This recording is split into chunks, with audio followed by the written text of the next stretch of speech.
Modern democracy is a bit like redecorating a house that has no roof. We argue about what we want to add or take away, but not whether the structure itself is sound. Every election, we're asked to choose between futures: better healthcare, lower taxes, cleaner energy, safer communities, as if you can pick all of them without trade-offs.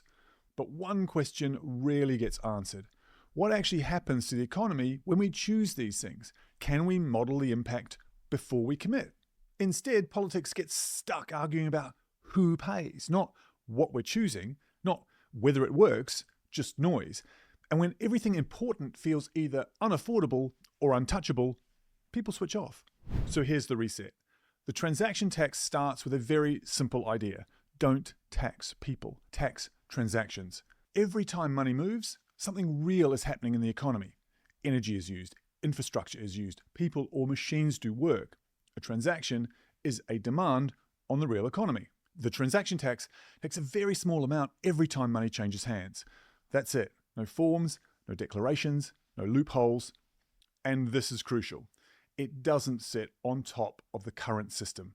It replaces income tax, it replaces corporation tax, it replaces the avoidance industry entirely, with maybe a few sin taxes left on things like alcohol or cigarettes. Also, it's not just about tax reform for its own sake. This matters because the economy is changing and we need to future-proof it. The economy we knew as labour versus capital is becoming labour versus capital as labour via automation and AI. Less driven by wages, more driven by systems that see labour as a cost to reduce. When value is no longer created mainly by labour, taxing wages for revenue stops making sense, if it ever made sense at all. Let's tax the thing we want to encourage: work. Whatever, that's another story. Either way, people are going to keep losing influence over an economy they can't participate in through work alone. That's not a moral problem, that's a total paradigm shift. And if we don't change our systems to reflect that shift, then things will be forced on us later by a system breakdown. There is one catch. A flat transaction tax, even a tiny one, hits everyone. So fairness has to be built in. That's why there must be a dividend, a universal payment paid automatically to everyone. Not welfare, not charity, an economic share. The exact amount should be set democratically. And that's why there's an offset. Choosing between the amount of tax and the amount of dividend allows for an average. The thing that keeps everyone inside the system they're voting on is the dividend.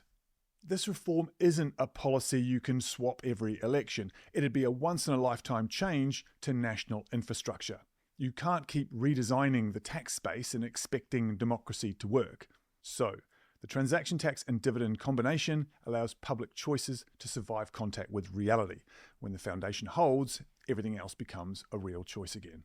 If you want to see how this actually plays out, what happens when policy, spending, and inflation collide, there's a simulator linked in the description.